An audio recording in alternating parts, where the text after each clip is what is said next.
नमस्कार दोस्तों, stock market studies में फिर से एक बार आपको स्वागत है। तो आज मैं बात करने वाला हूँ डिश टीवी के बारे में।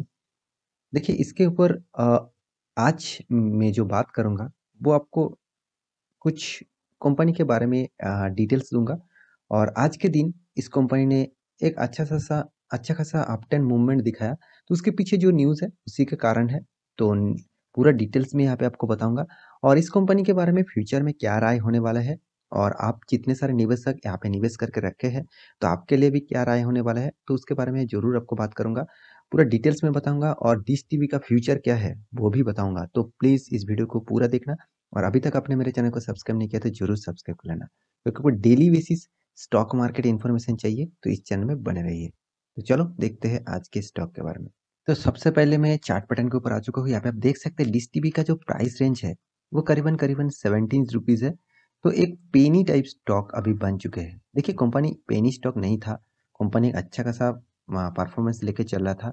तो कंपनी आज के दिन का जो उछाल है वो करीबन 3% तक यहाँ पे उछाल देखने को मिला। तो इसके पीछे एक एक ही सिर्फ ब्रेकिंग न्यूज़ है, वो न्यूज़ अभी आपको दिखाऊँगा। तो उससे पहले मैं बता दूँ डिश टीवी ऑब्वियसली एक मीडिया सेक्टर से बिलॉन्ग करते हैं। तो फ्यूचर की बात करूँ तो डिश टीवी का जो फ्यूचर है वो उतना खास नहीं होने वाला है। क्योंकि मैं जो बता रहा हूँ ध्यान से सुन लेना। क्योंकि आप देख लीजिए जब कोरोना के लॉकडाउन सिचुएशन शुरू हुआ, ज़्यादातर सिनेमा हॉल बताइए, ज़्यादातर केबल ऑपरेटर और भी जितने सारे डिश बताइए मतलब डिश टीवी, एयरटेल डिश और भी टाटा स्काई बहुत सारे इस तरीके से कुछ सेक्टर है जिसको बिजनेस में बहुत ज़्यादा तकलीफ हुआ और बहुत ज़्यादा गिरावट देखने को मिला। उसका कारण आप एक बार ध्यान से समझ लीजिए। देखिए आपके पास अभी काम करने के लिए टाइम है मगर रिलैक्स करने के लिए उतना टाइम नहीं है। क्योंकि भागदौड़ ज़िंदगी में उतना टाइम आपको नहीं मिलता, तो आप क्या क्या करते हैं, आप मान के चलिए आप ऑफ़िस में जाते हैं, बिज़नेस में जाते हैं, अपने कार में सपोज़ ट्रेन में, बस में, तो वहाँ पे ही आप मोबाइल से ही कोई भी आप मान के चलिए कोई भी आप अ, क्रिकेट मान के चलिए कोई भी आप खेल देखना चाहते हैं, कोई भी सिनेमा देखना चाहते हैं, कोई भी स्टोरी देखना चाहते हैं, तो आप टीवी के लिए वेट करने के लिए आपके पास अब टाइम नहीं है। तो आप रास्ते में ही उसको देख सकते हैं। तो किसके माध्यम से? अभी जो जितने सारे ऑनलाइन प्लेटफ़ॉर्म हैं, अमेज़न प्राइम है, हॉटस्टार है और भी जितने सारे प्राइम मेंबर्स मतलब जितने सारे साइट्स हैं, जिस साइट से आप कम पैसे में वो 1 साल के लिए सब्सक्रिप्शन ले सकते हैं और वहाँ से आप अच्छा खासा टाइम टू टाइम नहीं, आपका जिस टाइम में चाहिए उस टाइम में आप कुछ भी चीज़ देख सकते हैं। देखिए मैं कोई पेड प्रमोशन नहीं कर रहा हूँ कि उस कंपनी का अमेज़न प्राइम और मतलब अलग जो कंपनी है उसके ऊपर कोई मैं प्रमोशन नहीं कर रहा हूँ। सिर्फ़ आपको समझाने के यही समझा रहा हूँ क्योंकि फ्यूचर में इस टाइप कंपनी टोटली बंद होने वाले हैं। मुझे तो लगता है टोटली बंद होने वाला है क्योंकि इसका फिगर देखेंगे तो आप खुद को पता चल जाएगा क्योंकि इसका मैक्सिमम चार्ट पैटर्न देखिए कंपनी का देखिए परफॉर्मेंस देख लीजिए। इस तरीके से परफॉर्मेंस है, टोटली डाउन 10। तो मैं यही कहूँगा इस कंपनी का जो बिज़नेस मॉडल है और मैं क्वार्टर बेसिस इसका रिज़ल्ट देख के मैं तो टोटली शॉक हो गया क्योंकि इसका परफॉर्मेंस अभी भी नेगेटिव में मुझे देखने को मिला है। तो सबसे पहले न्यूज़ के बारे में दिखा देता हूँ, उसके बाद कंपनी के सारे परफॉर्मेंस आपको क्लियर कर दूँगा। तो यहाँ पे न्यूज़ के बारे में आ चुका हूँ, यहाँ पे देखिए लेटेस्ट जो न्यूज़ है ऑब्वियसली लेटेस्ट न्यूज़ है। डिश टीवी अगेन यहाँ पे देखिए पोस्टपोन कर चुके हैं एजीएम मतलब एनुअल जनरल मीटिंग। देखिए एनुअल जनरल मीटिंग क्या होता है? हर साल में जो 4th क्वार्टर होते हैं, हर क्वार्टर में एक मीटिंग किया जाता है। मीटिंग के माध्यम से कंपनी का फाइनेंशियल रिपोर्ट और कंपनी का हर कोई डेटा, हर कोई बिज़नेस मॉड्यूल इसके बारे में सारे डेटा क्लियर किया जाता है। तो एजीएम का जो डेट है वो पोस्टपोन किया गया है। देखिए कोई भी पोस्टपोन किया जाता है तो उसके लिए कंपनी के लिए खराब होता है मगर इस कंपनी का फ़ायदा क्या है वो एक बार ध्यान से समझ लेना।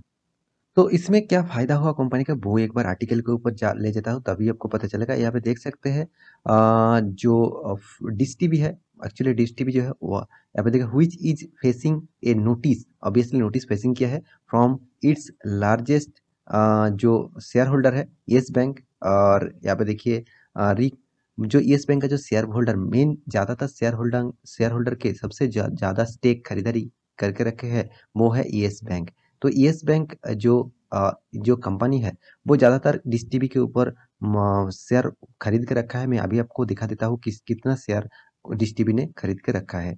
वो इसीलिए पोस्टपोन किया जा रहा है। जो एनुअल जनरल मीटिंग है उसी को पोस्टपोन किया जा रहा है month after getting regulation approve. तो तो यहाँ पे जो डेटा है, मतलब यहाँ पे जो न्यूज़ पब्लिश किया है, इस न्यूज़ के माध्यम से एक ही चीज़ अंदाज़ा लगाया जाता है कि कंपनी में अभी भी बहुत सारे प्रॉब्लम्स है। अभी भी जो फाइनेंशियल डिटेल्स है और कंपनी का जो फाइनेंशियल रिपोर्ट है, वो अभी तक ठीक-ठाक क्लियरिटी नहीं कर पाए, तो इसलिए जनरल मीटिंग को थोड़ा-सा पोस्टपोन कर दिया गया है। तो पोस्टपोन करने से भी इस कंपनी को ऑब्वियसली फ़ायदा मिलेगा, क्योंकि टाइम मिल जाएगा कंपनी को थोड़ा-थोड़ा करके इसका जो डेटा है, इसका जो रिटर्न ऑफ आरओसी है। यहाँ पे देखिए आरओसी की बात कर रहा है, मतलब कंपनी का जो रिसीव ऑफ कमीशन है फ्रॉम आरओसी। तो आरओसी से जो रिसीव करना था, मतलब जो इसका जो 33rd एजीएम जो मीटिंग होने वाला था, वो अभी पोस्टपोन कर दिया गया है। तो पोस्टपोन करने से कंपनी का टाइम मिल जाएगा सारे डेटा सामने ले आने का। तो कंपनी को एक अच्छा खासा टाइम मिलेगा। तो इसी ब्रेकिंग न्यूज़ के चलते आज के दिन कंपनी ने एक अच्छा खासा तेजी यहाँ पे देखने को मिला। तो एक दिन का चार्ट पैटर्न ओपन करेंगे तो एक तेजी देखने को मिला। साथ ही साथ येस बैंक को भी आप देखेंगे तो येस बैंक में भी एक अच्छा खासा अपट्रेंड देखने को मिला। देखिए यहाँ पे येस बैंक का कुछ फ़ायदा नहीं है, क्योंकि येस बैंक का जो अपट्रेंड है वो एक्चुअली आज बैंक सेक्टर अपट्रेंड में था। तो मार्केट जब ओपन हुआ अपट्रेंड में था, तो इसीलिए येस बैंक का भी अपट्रेंड देखने को मिला। तो उसके बाद धीरे-धीरे रिकवरी हुआ, प्रॉफिट बुकिंग हुआ बैंक सेक्टर में, और निफ्टी में भी प्रॉफिट बुकिंग हुआ। तो इसलिए यहाँ पे भी थोड़ा-थोड़ा करके प्रॉफिट बुकिंग देखने को मिला है। तो डिश टीवी के बारे में बात करूँ तो इसका देखिए जो डीआईएस है, मतलब डोमेस्टिक इन्वेस्टर है, सबसे ज़्यादा इन्वेस्ट करके रखा है येस बैंक ऑफ लिमिटेड। तो बैंक ऑफ लिमिटेड ने कितना निवेश करके रखा है, देखिए 24.78%। बहुत बढ़िया निवेश है। जो इसका जो प्रोमोटर है, मात्र 5.93% होल्डिंग है। तो इसीलिए इसका ज़्यादातर हिस्सेदारी किसके पास है? येस बैंक है। जो बैंक पहले डूब चुके हैं, उस बैंक ने एक खराब कंपनी को भी बाय करके रखा है। तो इसका अंदाज़ा आपको लग रहा है कि कंपनी किस तरीके से फ्यूचर में भी डूबने वाला है। येस बैंक तो ऑलमोस्ट डूब चुके हैं। साथ ही साथ इस कंपनी का परफॉर्मेंस भी, डिश टीवी का परफॉर्मेंस भी खराब से खराब होते जा रहा है। तो इस कंपनी में आप निवेश करके रखा है, तो अभी भी आपको मौका है। अभी भी आप यहाँ से निकलने का मौका है, निकल सकता है। बाद में आपको और भी टाइम नहीं मिलेगा, इतना अच्छा खासा टाइम मिल रहा है, तो इस टाइम को ज़रूर फ़ोकस रखना। तो कंपनी के बारे में बात करूँ, कंपनी का जो पैरामीटर है, वो तो एक बात ज़रूर कहूँगा, कंपनी का सबसे पहले जो कर्ज़ा है, कर्ज़ा देख लेना। कंपनी के पास कर्ज़ा देखिए अच्छा खासा कर्ज़ा था, अभी थोड़ा-थोड़ा कम हो चुके हैं। मगर कंपनी का जो रिज़र्व है, वो भी देख लीजिए। रिज़र्व अ 2011 में कंपनी का रिज़र्व नेगेटिव में था, और यहाँ पे देखिए 2012 में भी नेगेटिव था, 13 में भी नेगेटिव, 14 में नेगेटिव, 15 में नेगेटिव। मतलब कभी-कभी किसी-किसी सालों में कंपनी का रिज़र्व भी नेगेटिव चला गया। तो जिस कंपनी का रिज़र्व नेगेटिव, मतलब सारे पैसा डूब गया, मतलब पैसा डूबने वाला था, मतलब ज़्यादातर कर्जा लेके ले गया। ज़्यादातर इसका जो प्रॉपर्टीज़ है उसको गिरवी रख के यहाँ पे कंपनी ने चलाया, तो इसीलिए इसका रिज़र्व भी नेगेटिव में गया।